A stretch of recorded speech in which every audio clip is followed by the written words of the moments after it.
دغه وخت کې چې دلته دغه جنگونه او واقعات پیښیږي او جریان لري، هلته د جزیرة العرب د شمال څخه یو بل لشکر را رهیدي چې د دې لشکر مشر یا مشره یوه ښځه ده چې دې هم د نبوت دعوه کړې ده او نوم یې سجاح بنت الحارث التغلبیه دی. د دې قوم د دې متابعت کړی دی. دغه ښځه اصلا د عربو د نصاراو څخه وه او اوس یې د مسلمانانو سره د جنگ اراده ده، خو پر لار یې داسې اراده وکړه چې اول به یې د بنو تمیم د قبیلې څخه را شروع کم چې مشر یې مالک ابن نویره دی. اوس نو د مالک ابن نویره پر طرف دوه لشکره ورهیدي، یو د سجاح بنت الحارث لشکر دی چې د شمال له طرفه ورهیدي، او بل د خالد ابن ولید رضی الله تعالی عنه لشکر دی چې د غرب له طرفه ورهیدي. کوم وخت چې د سجاح لشکر و بنو تمیم ته ورسېدي، مالک ابن نویره د هغو سره د صلح خبرې شروع کړې او سجاح ته وویل زه اوس د خالد ابن ولید لشکر در څخه منع کوم، ته ما د هغه سره پرېږده او ته چې کومو ځایو ته ورځې او هغه نیسې، زه په هغو کار نه لرم. هر ځای چې تا ونیوي هغه یې ستا او نور یې زما. مالک ابن نویره او سجاح بنت الحارث پر دې اتفاق وکړي چې جزیرة العرب به په خپل منځ کې سره تقسیموي. ښځې هم دغه صلح قبوله کړه او لشکر یې امر کړي چې د مالک سره جنگ مه کوئ. بیا یې د لشکر د مشرانو سره مشوره وکړه چې اوس به چیرې ځو او د چا سره به جنګیږو. د دوی اتفاق د هغه یمامې پر طرف سو کم چې هلته مسیلمة الکذاب دی او هغه هم د نبوت دعوه کړې ده. د سجاح لشکر د یمامې پر طرف رهیسو. په دغه وخت کې د خالد رضی الله تعالی عنه لشکر د مالک ابن نویره پر طرف ورهیدي او سجاح بنت الحارث د لشکر سره د یمامې پر طرف ورهیده. هلته بیا تر یمامې د باندې د عکرمه ابن ابي جهل رضی الله تعالی عنه او د شرحبیل ابن حسنه رضی الله تعالی عنه لشکرو اړولې دي او د خلیفة رسول الله ابو بکر الصدیق رضی الله تعالی عنه د اوامرو انتظار باسي.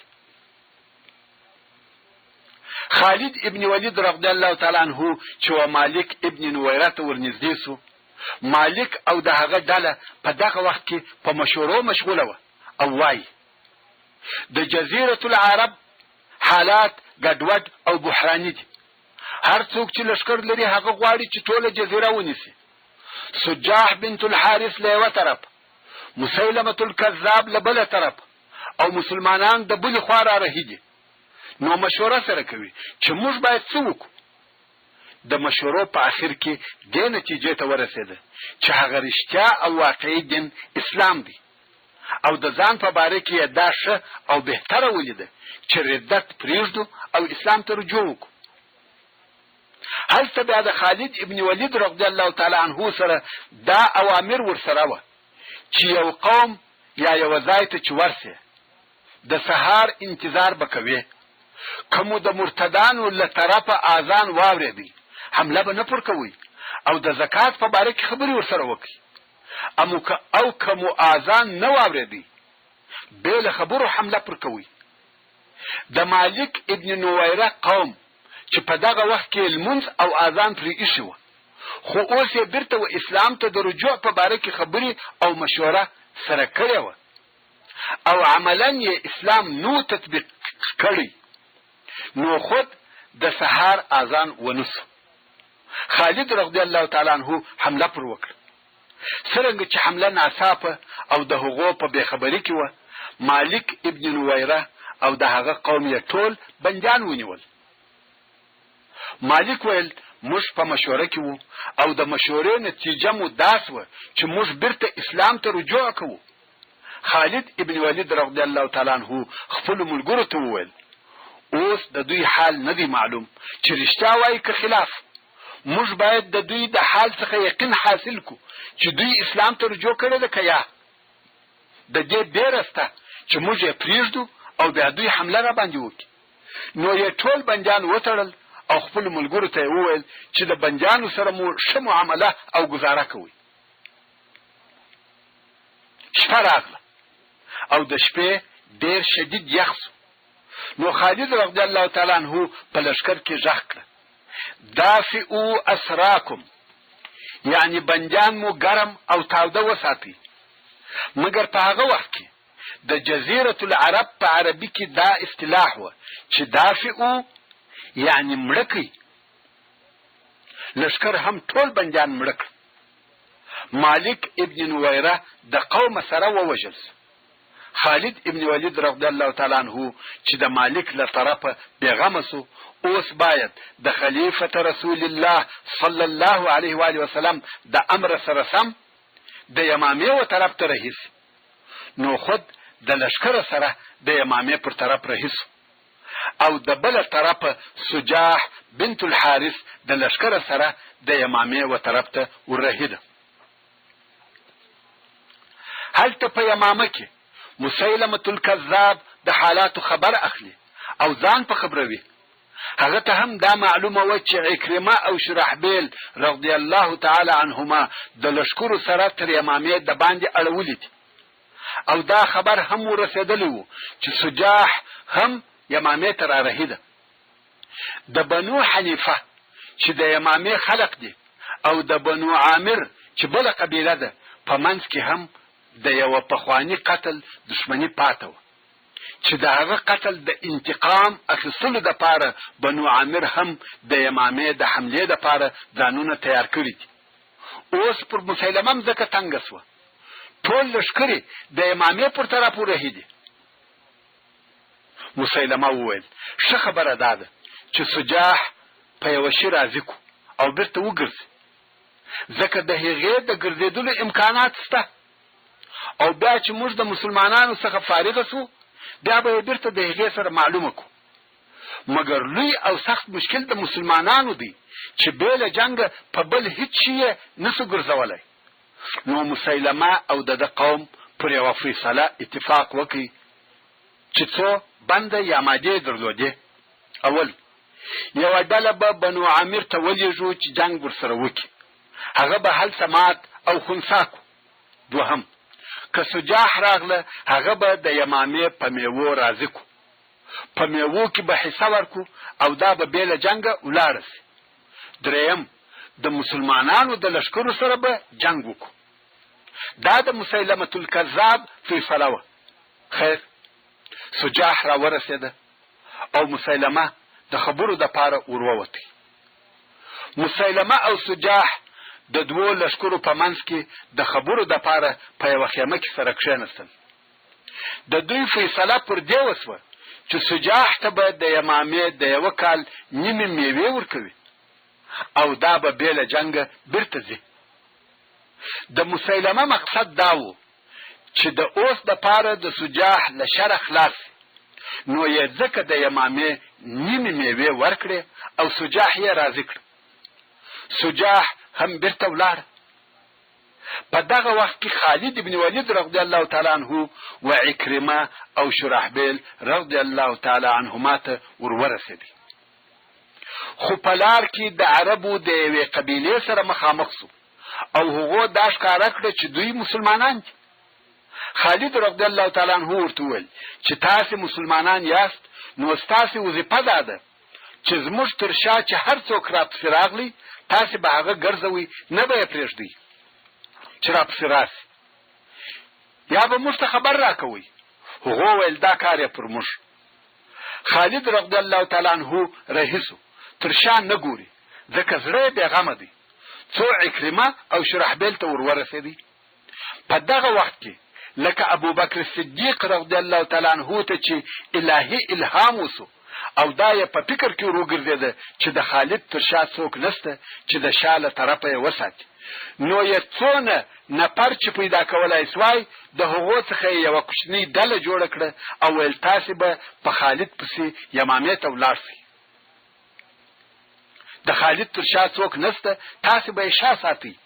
دا ډله هم پسې رهي سوه تر څو هغه د اعرابو ځای ته ورسېده چې هغو باید د خالد رضی الله تعالی عنہ شا ساتلی وای. خو هلته هیڅوک نه و، یعنی هغو اعرابو پر خپل وعده وفا ونه کړه او په خپل کار پسې تللي وو. نو دغه د مسلمانانو ډلې هلته واړول چې د خالد رضی الله تعالی عنه شاه وساتي.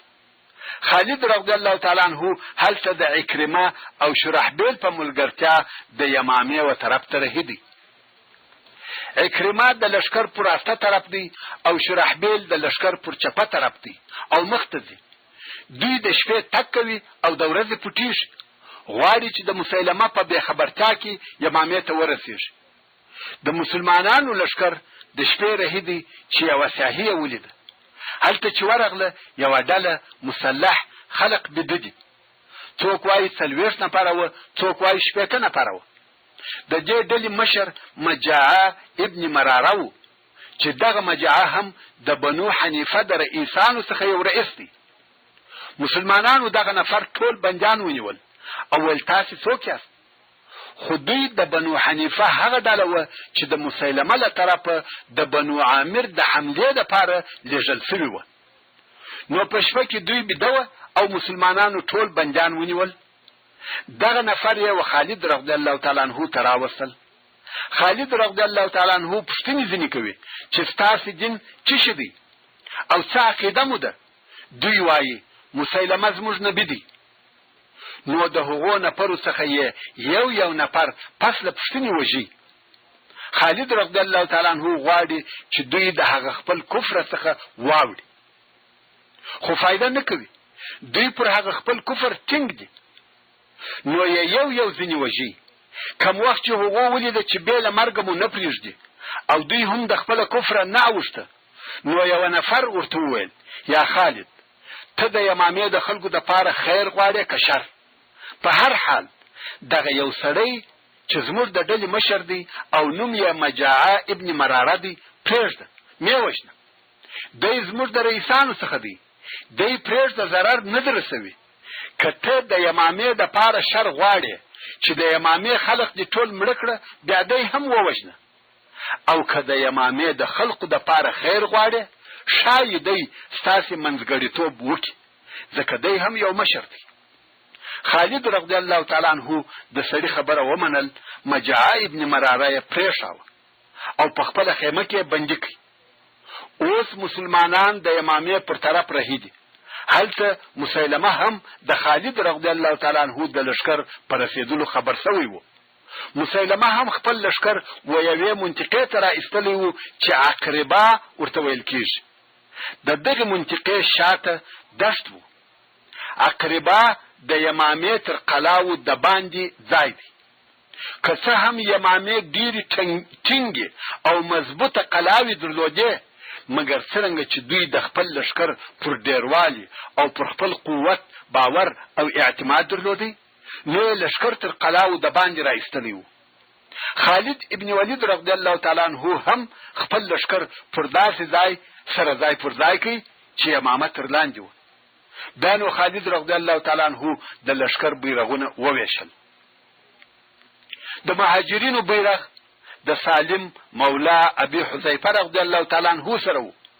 د انصار بیرغ د ثابت ابن قیس رضی الله تعالی عنه سره و. او نور عربي قبیلو ځان ته جلا بیرغونه درلودل. اوس نو دوه لشکره سره مخامخ دي او د جنگ د پاره تیاری او آمادګي نیسي. خالد ابن ولید رضی الله تعالی عنه د مسیلمه په باره کې د رسول الله صلی الله علیه و آله وسلم څخه یو حدیث اوریدلی و چې رسول الله صلی الله علیه و آله وسلم وفرمایل: مسیلمه لره یو شیطان دی چې حالات ورته وایي. کم وخت چې دغه شیطان ورته راسي، د ده تر خولې ځګان راوځي. کله چې مسیلمه وویني، کم وکولای سوای چې ووژني، مې پرېږدي، او کوم وکولای سوای چې په چم سره یې ووژني، هم یې ووژني. نو رسول الله صلی الله علیه و آله وسلم د مسیلمه په باره کې د غدر اجازه ورکړې وه. او اوس خالد رضی الله تعالی عنه غواړي چې د مسیلمه سره چم وکړي او په مناسب وخت پسې ګرځي. نو یې مسیلمه ته نفر ورولېږي، ویل د مخه تر دې چې جنگ شروع سي، زه او ته به سره کښېنو، خبرې به سره وکړو. مسیلمه هم قبول کړه او راغلی د خالد رضی الله تعالی عنہ سره کښینستی ویل وایه څه وایه. خالد رضی الله تعالی عنہ وویل زه آماده یم چې بیرته ولاړ سم، خو په دې شرط چې د یمامې نیمې میوې راکې. مسیلمه ویل صبر وکړه. مسیلمه لاس پورته کړي، هغه د شیطان ورته راغی. د مسیلمه تر خولې ځګان راوځي او ویل یا نیمې میوې به سجاح اخلي او نیمې به ته اخلي، نو موږ ته څه راپاته سوه. خالد رضی الله تعالی عنہ وویل د میوو درېیمه حصه راکه، زه درڅخه ځم. مسیلمه ته بیا هم هغه د شیطان راغی او تر خولې ځګان راوتل. ویل یا خالد رضی الله تعالی عنہ ویل د میوو څلورمه حصه راکه، زه درڅخه ځم. مسیلمه ته بیا شیطان راغلی، اوس غواړي چې تر خولې ځګان راووځي. خالد رضی الله تعالی عنہ حمله پر وکړه. مسیلمه په ځغستا ځنې وځغستل او ځان یې خلاص کړي. دلته نو د دوو لښکرو په منځ کې جنگ شروع سو. اوس د مسلمانانو ټوله لښکرې، د عکرمه لښکر، د شرحبیل لښکر، د خالد لښکر 12,000 نفره دي، او د یمامې یا بنو حنیفه لښکر 40,000 نفره، یا په بل روایت 100,000 نفره دي، او د دوی په منځ کې شدید جنگ شروع سو. مورخین وایي د اسلام په تاریخ کې چې هر څونه جنگونه پر مسلمانانو تیر شوي وو، تر دغه جنگ شدید جنگ نو پر تیر شوی. تر ټولو هغه شدید جنگ د امامې جنگ دی. بنو حنیفه یو قوم دی چې عصبیت یا قوم پرستی پکښې ده. تر هغه وخت جنگ کوي چې یو نفر یې پاتې وي، مرګ په سترګو ویني او پر ورزغل. نو ډیر شدید جنگ جاری او روان دی.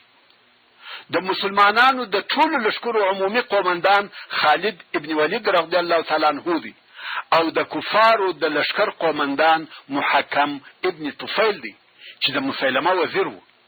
په خپل مسیلمه د لښکر تر شا ولاړ دی، جنگ نه کوي، فقط خلق و جنگ ته تشویقوي، نارې وهي چې نن ورځ د غیرت ورځ ده، ښځې او مالونه مو وساتي، شرف او نسب مو وساتي.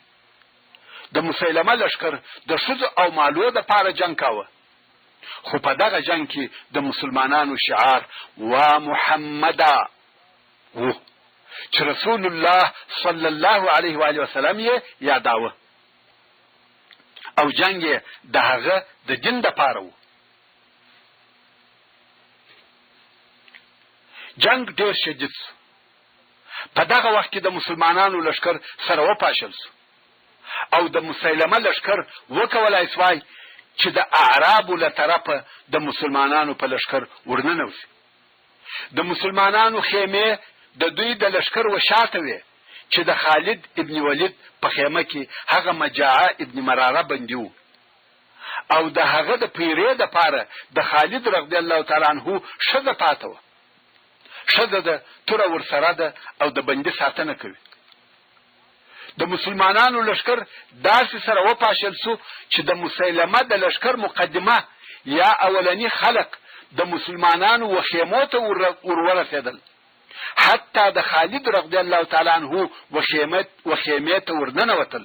توره یې پورته کړه، غواړي چې د خالد رضی الله تعالی عنہ ښځه ووژني، خو هغه د دې سره بندي مجاعه ابن مراره پر نارې کړه، ښځه مه وژنئ، پرېږدئ.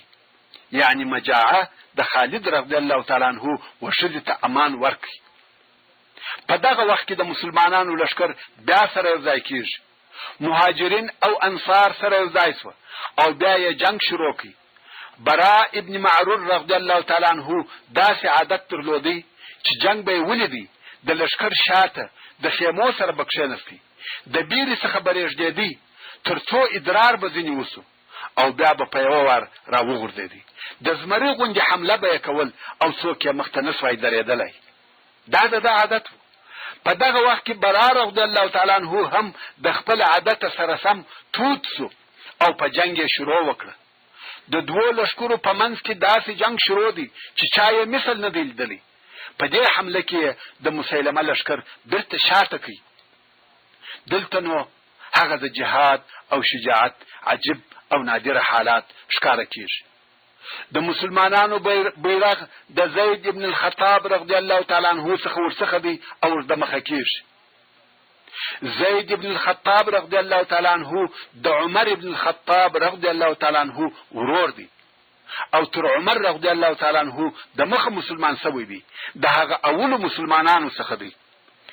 زید ابن الخطاب رضی الله تعالی عنہ په جنگ کې مختره دی او د کفارو په لشکر کې په یو خاص او معلوم شخص یا سړي پسې ګرځي چې دا شخص رجال ابن عنفوه او په یو روایت کې دغه سړي نوم نهار ابن الضحال ذکر شوی دی. ترڅو په رجال ابن عنفوه پسې ورسېدی، زید ابن الخطاب رضی الله تعالی عنہ نیزه پورته کړه او نهار یې په قوت په ووهه. نیزه د نهار په ځګر ننوته او تر شا یا املا یې ووته او ووژل سو. د دغه واقعې په لیدلو د یمامه یا مسیلمه د لشکر معنویات کمزوره سو. زید ابن الخطاب رضی الله تعالی عنہ ویل وړي ته وختي او په لوړ आवाज وویل: ای خلقو، غاښونه ټینګئ او پر دشمن وارونه کوي او مختزي که څه هم یو قدم وي. زید رضی الله تعالی عنہ نور هم پسې وویل: او زه په خپله والله تر هغو خبرې نه کوم چې الله جل جلاله کفارو ته ماته ورنکي یا زه د الله جل جلاله سره ملاقات نسم. بیا به زه خپل رب ته خپل دلیل ووایم. یعنی تر هغو خبرې نه کوم چې یا کفارو ته شکست ورکوو یا زه شهید ووژل سم. او زید رضی الله تعالی عنہ په دغه جنگ او معرکه کې هغه وخت شهید ووژل سو چې د مسلمانانو نصرت او بری ډیر نږدې شوی و. ورونو، څنګه چې زموږ په بحث کې زید ابن الخطاب رضی الله تعالی عنہ او رجال ابن عنفوه دوه مهم شخصیتونه یاد کړل سو، نو دا ښه او بهتره بولم چې ستاسو د پوره معلوماتو لپاره دغه دوه نفره یو څه معرفي کوم. یو ورځ رسول الله صلی الله علیه و آله وسلم د څو نفرو اصحاب کرام سره ناست وو او خبرې سره کولې. رسول الله صلی الله علیه و آله وسلم څو لحظې ساکت او پټ خلص. بیا یو اصحاب کرام ته مخ ور واړاوه او وی فرمایل: په تاسو کې یو سړی دی چې د دوزخ په اور کې به یو غاښ د احد تر غره لوی وي. یعنی په تاسو کې یو دوزخی دی او د دې د پاره چې ډیر عذاب ورکول سي یو غاښ به دون لوی وي لکه د احد غر، نو نور بدن به څونه وي. دغه خبر په اوریدلو سره د مجلس ټول حاضرین په بیره کې سو. هر یو پر ځان بیریږي چې دغه نفر زنه يم او یو وخت په امتحان کې ونه لويږم. هر یو پر ځان بیریدي چې اخره خاتمه می بده یا پر کفر نسی. مګر د ټولو هو کسانو چې په دغه ورځ دغه خبره ورته شوی و خاتمه په خیر سره سو. یا خو فی سبیل الله شهادت په نصیب سو یا د اسلام او مسلمانۍ په حالت کې مړ سو. د هغه مجلس د خلقو څخه فقط دوه نفر ژوندي پاتې و چې یو یې ابو هريره رضی الله تعالی عنہ او بل یې رجال ابن عنفوه.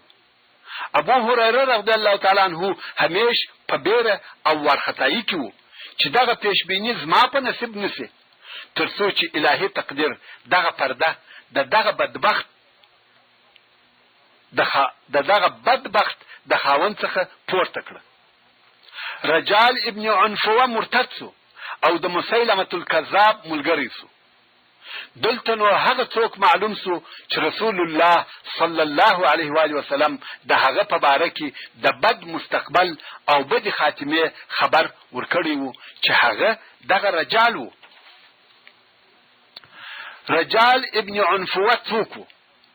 رجال د یمامه د خلقو څخه یو نفر وو چې یو وخت ورسول الله صلی الله علیه و آله وسلم ته بیعت کوونکی او مسلمان ورغلی. کوم وخت چې اسلام او قرآن ذکر نو بیرته خپل قوم ته ولاړی، بیا مدینه منوره ته نه ولاړی، مګر هغه وخت لاړی چې رسول الله صلی الله علیه و آله وسلم رحلت کړی وو او ابو بکر صدیق رضی الله تعالی عنہ د رسول الله صلی الله علیه و آله وسلم خلیفہ ټاکل شوی وو. رجال و ابو بکر صدیق رضی الله تعالی عنہ ته د یمامې د خلقو حالات بیان کړ او دا یې ورته وویل چې هغه ټوله پر مسیلمه راټول شوي دي. بیا یې ابو بکر رضی الله تعالی عنہ ته دا وړاندیز هم وکړي کته ما د یمامې خلقو ته د خپل قاصد په صفت ولېږي چې هغه خلق پر اسلام ټینګم. ابو بکر صدیق رضی الله تعالی عنہ هم اجازه ورته وکړه او رجال یمامې ته ولاړ. هلته مسیلمه الکذاب ورته وویل کته خلقو ته ووایي چې مسیلمه هم نبی دی زبه تاسو وزارت او ډیر مال درکم. اوس چې رجال د مسیلمه پر شاوخوا دغه ډیر خلق ولیده د خیال سو چې دوی غالبه کیږي. نو د غادر او خائن نفس ورته وویل ښه خبره ده چې د اوس څخه لا د مسیلمه په حکم او دولت کې هغه چې ژر راتلونکی دی یو مقام او کرسی لاسته راوړم. نو یې اسلام پرېښاوه او د مسیلمه وډلې ته ورداخل سو. حقیقت خبره ده چې و اسلام ته دغه رجال خطر په خپل د مسیلمه تر خطر ډیر وو، ځکه ده د هغه خپل پخوانی اسلام او هغه مودې څخه ګټه اخیسته چې د رسول الله صلی الله علیه و وسلم په وختو کې په مدینه منوره کې تیر کړی و. خاصتا چې د قران مجید ډیر آیاتونه هم په یاد و او اوس د ابو بکر صدیق رضی الله تعالی عنہ خلیفۃ المسلمین له طرفه قاصد او سفیر هم دی. نو د دغه ټولو اوصاف څخه د مسیلمه د درواغجن نبوت د اثبات لپاره په خبيثه طریقه ګټه واخیسته. د خلقو په منځ کې به ګرځېدی او ویل به ما د رسول الله صلی الله علیه و آله وسلم څخه اوریدلی دي چې و فرمایل مسیلمه زما سره په رسالت کې شریک کړل سو او دا به هم سره وویل اوس چې رسول الله صلی الله علیه و آله وسلم وفات سو نو د نبوت او وحیو د بیرغ اخیستلو د پاره تر ټولو خلقو حقدار مسیلمه دی. د رجال د دغه درواغو په سبب د مسیلمه پر شاوخوا ډیر خلق راوګرځیده او مسیلمه یې په نبوت ومانه.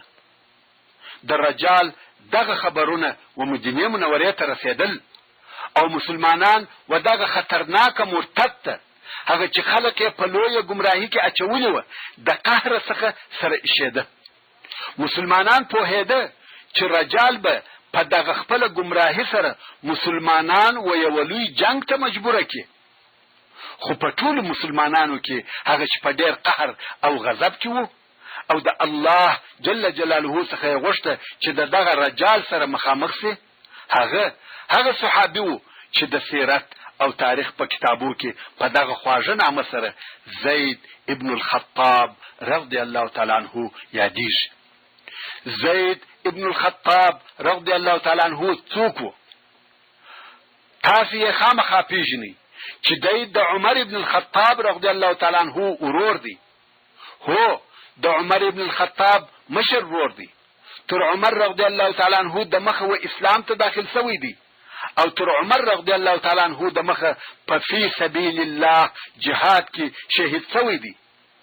زید رضی الله تعالی عنہ د جنگ د میدان مشهور پهلوان وو، پټخلی او ساکت انسان وو، پر الله او رسول الله او الهی دین راسخه او ثابته ایمان درلودی. د رسول الله صلی الله علیه و آله وسلم څخه په هیڅ غزا کې نه دی پاتې شوی. په هر جنگ او غزا کې دونه په نصرت پسې نه ګرځېدی لکه په شهادت پسې چې ګرځېدی. د احد په ورځ چې د مسلمانانو او مشرکانو په منځ کې جنگ شدید سو، زید ابن الخطاب رضی الله تعالی عنہ د جنگ په میدان کې ولاړ وو، هم یې وهل کول هم وهل کېدی. د ورور عمر ابن الخطاب رضی الله تعالی عنہ ولیدي چې زغره ځنې لویدلې ده او دشمن یې په اسانۍ سره وژلی شي. عمر رضی الله تعالی عنہ پر نارې کړه یا زید د غزما زغره واخله په دغه جنگ کوه. زید ابن الخطاب رضی الله تعالی عنہ په جواب کې ورته وویل زه هغه شهادت غواړم کم چې ته هم غواړې، او بې له زغرې یا بې له سپره یې په پوره قهرماني او فداکاریز جنګ کاوه. موږ مخکې وویل چې زید رضی الله تعالی عنه ډېر کوشش کاوه چې د رجال سره په جنګ کې مخامخ شي، او دا یې تمنا وه چې د رجال د خبیث ژوند پای ته رسېدل یوازې د ده پر لاس وي. د زید ابن الخطاب رضی الله تعالی عنه په فکر رجال یوازې مرتد نه وو، او د هغه مرتد کېدل هم د قناعت په لحاظ نه وه چې اسلام د باطل دین ورته ښکاره شي، بلکې هغه د دنیا او د کرسۍ په امید او د منافقت په حیله مرتد شوی و. زید ابن الخطاب رضی الله تعالی عنه په دغه صفت کې چې د درواغو او نفاق څخه ډېر بد راتله، عیناً داسې و لکه د ده ورور حضرت عمر ابن الخطاب رضی الله تعالی عنه. هیڅ شي او هیڅ کار د دوی قهر او غضب دومره پر جوش نه راوستل لکه هغه منافقت چې د ذلیل دنیا د حاصلولو د پاره وي، یا د کښتو او شهواني غرضو د لاسته راوړلو د پاره وي. او رجال هم د دغه پست او کښته اغراضو د پاره دغه د منافقت ګناهکاره رول لوباوه. د ده په رول لوبولو د مسیلمة الکذاب د ملګرو شمیر ډېر زیات سو، نو دی و چې په دغه خپل عمل سره یې ډېر انسانان که د مسلمانانو څخه وه که د مرتدانو څخه وه و مرګ او هلاک ته برابر کړه، چې د ردت په جنګو کې ووژل سوه. اول یې ګمراه کړه او آخر یې هلاک کړه. دا ټوله د څه شي لپاره؟ دا ټوله د هغې لئیمې طمعې په سبب چې د ده نفس و ده ته ښایسته کړې وه. زید ابن الخطاب رضی الله تعالی عنه خپل ځان د دې لپاره آماده کړی و چې خپل مؤمن حیات د دغه فتنې په محوه کولو کې د لاسه ورکړي. زید ابن الخطاب رضی الله تعالی عنه په مسیلمه پسې نه ګرځېدی، بلکې په داسې چا پسې ګرځېدی چې د خطر د لحاظه تر مسیلمة الکذاب لوی و، او د جرم په لحاظ اشد مجرم و چې هغه رجال ابن عنفوه و. نن دا د یمامې ورځ راغله. خالد ابن ولید رضی الله تعالی عنه اسلامي لشکر و خپلو ځایو ته سره وویشي، او د لشکر بیرغ یې و چاته ورکړي؟ د لشکر عمومي بیرغ یې و زید ابن الخطاب رضی الله تعالی عنه ته ورکړي. بنو حنیفه چې د مسیلمه لشکر و په مرګ جنګ کاوه. په شروع کې جنګ د امامې په ګټه و، او د مسلمانانو څخه ډېر نفر شهیدان سوه. زید ابن الخطاب رضی الله تعالی عنه ولیده چې د ځینو مسلمانانو په زړو کې بیره پیدا سوه. نو زید ابن الخطاب رضی الله تعالی عنه ویې لوړې ته وختي او په لوړ آواز یې نارې کړه: ای خلقو، خپل غاښونه ټینګ کړئ، پر دشمن وارونه کوي او مخ پر وړاندې ځئ. والله زه به تر هغو خبرې ونه کم تر څو چې الله جل جلاله کفارو ته ماته او شکست ورکوي، یا زه د الله جل جلاله سره مناقصم، او بیا به خپل دلیل ورته ووایم. وروسته د هغې لوړې څخه راکښته سو، خپل غاښونه یې ټینګ ونیول او شونډان یې سره جفت کړه، او د ده په نیز د جنګ مرکزیت او حالت په رجال پورې تعلق درلودی.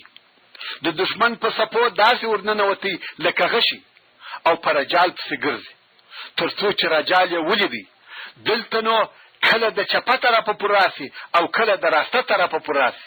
هر وخت چې به رجال د لشکر او جنگ په څپو کې ځینې ورک سو، زید رضی الله تعالی عنه به بیا په پسې و، چې بیا به یې رجال ولیدی، توره به یې ورته برابره کړه، مګر د لشکر څپو به بیا رجال ځینې ورک کړي. زید به بیا په پسې و چې د لاسه یې ونوځي، څو په آخر کې یې تر غاړه ونیوي او توره یې پر هغه سر ورپورته کړه چې په غرور، درواغو او خباثت ډک و، او په نیزه یې داسې په نس کې وواهه چې تر شا یې ووتل. د درواغجن او منافق رجال په وژلو سره د مسیلمه او د هغه د جنگ د قومندان محکم ابن طفیل په زړو کې بیره پیدا سوه، او د دوی په لشکر کې د رجال د وژل کېدلو خبر داسې ژر نشر سو لکه د باد په ورځ چې اور نشریږي. دا ځکه چې مسیلمه و خپل لشکر ته د قطعي کامیابۍ وعدې ورکولې، او ورته ویل به یې چې د کامیابۍ په سهار به دی او رجال او محکم ابن طفیل خپل دین نشروي او خپل دولت به جوړوي. خو اوس هغه دی رجال ووژل سو. نو د مسیلمه دغه پیشبینی درواغ سو. داسې معلومیږي چې سبب محکم هم ووژل سي او بل سبب په خپل مسیلمه هم ووژل سي. په دغه قسم د زید ابن الخطاب رضی الله تعالی عنہ ضربه او واری د مسیلمه د لشکر په سپو کې تزلزل او ورختای پیدا کړ. مګر کم وخت چې د رجال د وژل کېدلو خبر په مسلمانانو کې نشر سو، د دوی عزم او همت د لوی غرو پر قسم لوړ او ثابت سو. هغه زخمیان چې پراته و بیا راپورته سو، تورو ته ور حمله کړه. هغه خپل زخمونه او دردونه هیر کړه. حتی هغه کسان چې د مرګ په حالت کې و د دوی د ژوند څخه بل څه نه و پاته بیل یو څو ساوي یا څو نفسه. دغه خبر د هغو وغږو ته داسې ورورسېدی لکه یو خوږ او شیرین خوب چې څوک یې ویني. دا یې خوښه وه چې په دوی کې یو څه قوت وای او بیا د جنگ دپاره راپورته سوي وای. دغه د کامیابی منظر یې په دغه آخري حالت کې لیدلی وای. مګر هیهات دا کله کېدلی سي و دوی ته اوس د جنت دروازې د دوی د استقبال دپاره خلاصې سوي وې او دوی اوس اورېدل چې د جنت د دروازو څخه د دوی په نومو ورناري کېدل.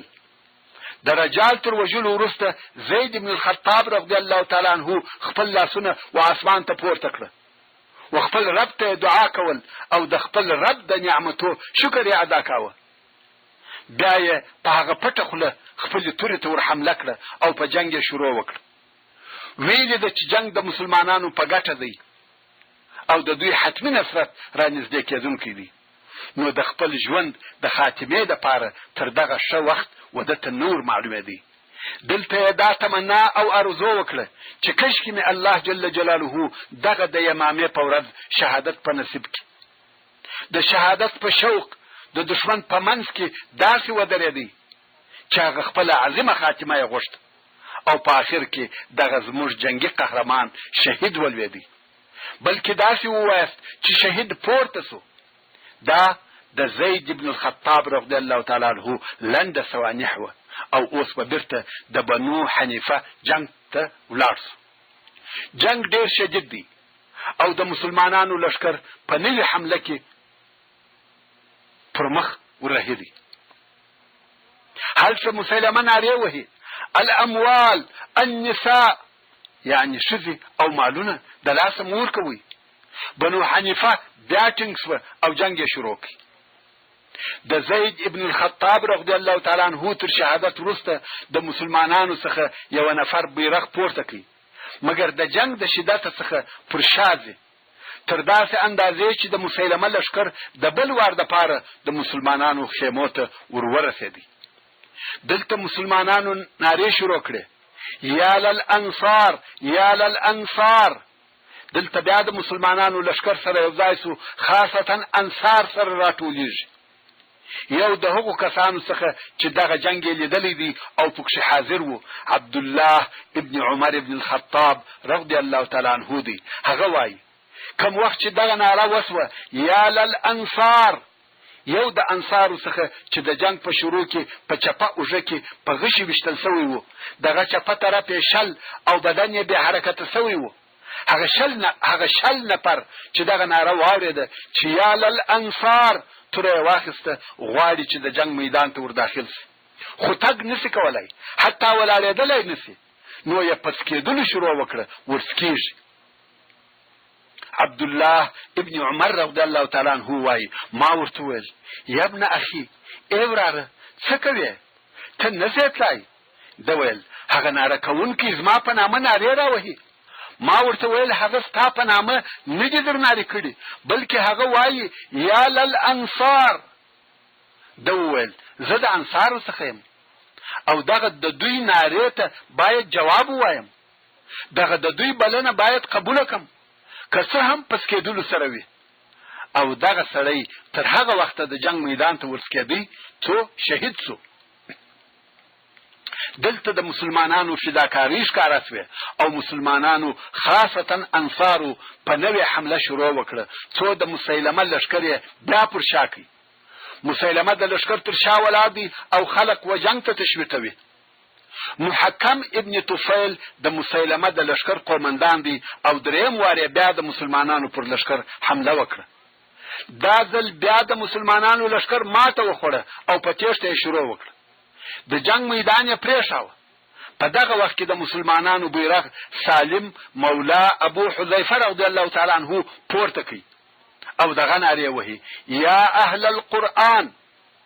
دا وار د مسلمانانو شعار او ناره یا اهل القرآن سوه او وایي یا اهل القرآن زینوا القرآن بالفعال یعنی ای د قرآن اهله ای د قرآن حافظانو قرآن ته عمل سره ښایسته کړي عمل په وکړي. په دغه ناره سره په سوو د قرآن مجید حافظان راټول سوه. د هر چا چې قرآن مجید په یاد وو هغه په میدان جنگ کې ودرېدی او په جنگ یې شروع وکړه. دغه د قرآن مجید د حافظانو شمیر 900 او څو نفره وو. دغه 900 نفره د 40,000 یا 1,00,000 نفرو په مقابل کې جنگیږي چې د دوی د جملې څخه 500 نفره حافظان شهیدان شو. سبحان الله. دغه د قرآن مجید واقعي حافظان و چې د قرآن کریم د عملي کولو د پاره 500 نفره په یو وار په دغه جنگ کې شهیدان شو. عبد الله ابن عمر رضی الله تعالی عنہ چې په دغه جنگ کې حاضر وو او دغه جنگ ځینې حالات لیدلې دي هغه خپل لیدلي حالات بیانوي او وایي والله عمار ابن یاسر رضی الله تعالی عنہ می ولیدي چې پر یو ډبره ولاړ وو او نارې وهلې یا اهل القرآن زینوا القرآن بالفعال. د هغه غوږ پریو او په سر یې ځړېدی. خپل غوږ یې هیر وو د هغه په فکر کې نو او نارې وهلې. همدارنګه ثابت ابن قیس ابن شماس رضی الله تعالی عنہ شدید جنگ کاوه او کفار یې وجل خو د کفارو له طرفه ووهل سو. د اوښه ولوېدی شهید کړل سو. دغه کافر ورتیر سو غواړي چې نور یې هم ووهي مگر د ثابت ابن قیس رضی الله تعالی عنہ اوښ پښه پورته کړه او کافر یې پر مخ وواهه او ویې وژي. ورونو موږ مخکې وویل چې سالم مولا ابو حذیفه رضی الله تعالی عنہ د مسلمانانو بیرغ پورته کړي خو د کفارو حملې پر ډیرې شوې. سالم رضی الله تعالی عنہ نه غواړي چې پر شا ولاړ شي نو یې د مځکې په ریګو کې غار جوړ کړي او دوی پکښې ودرېدي. دا د دې لپاره چې پر شا ولاړ نه شي او تر هغو یې جنګ کاوه چې دواړه لاسونه د تورو په ضربو یا وارو پرې سوه. بیا یې هم تر هغو بیرغ لوړ نیولی و څو شهید ووژل سو. حضرت عمر فاروق رضی الله تعالی عنہ وایي په والله که سالم مولا ابو حذیفه ژوندی وای ما به د خلافت لپاره شورا نه وای جوړه کړې یعنی وصیت به مې کړی وای چې تر ما وروسته هغه خلیفه دی. د شورا جوړولو ته ضرورت نه و. دا د سالم رضی الله تعالی عنہ درجه او مقام دی. په دغه جنگ کې د جهاد او شجاعت داسې نمونې ښکاره شوې چې په هغو سره مثال راوړل کیږي. او بیا د مسلمانانو د صبر په سبب او د قرآن کریم د حافظانو د ثبات او شجاعت په سبب د مسیلمه لشکر شاته ووهل سو او مسلمانانو پر کفارو شدیده حمله شروع کړه. د مسلمانانو له طرفه یو غشي ورغلی او پر محکم ابن طفیل ومشتی. محکم د مرتدانو د لشکر مشر او قومندان دی. ویل کیږي چې دغه غشي وشتونکی عبدالرحمن ابن ابو بکر الصدیق رضی الله تعالی عنهما و. محکم ولیده چې د مسلمانانو دغه شدید حمله په مقابل کې د لشکر پر شازي پوسو چې لشکر یې ماتیږي او شکست خوري نو یې نارې کړه یا اهل یمامه باغ ته ننوځئ. دلته د اقربا و منطقې ته نږدې یو باغ و چې شاوخوا ډېر لوی او لوړ دیوال پر راګرځېدلی و او دغه باغ د یمامې د قلاو څخه د باندې و. محکم ابن طفیل خپل لشکر امر کوي چې دغه باغ ته ننوځي.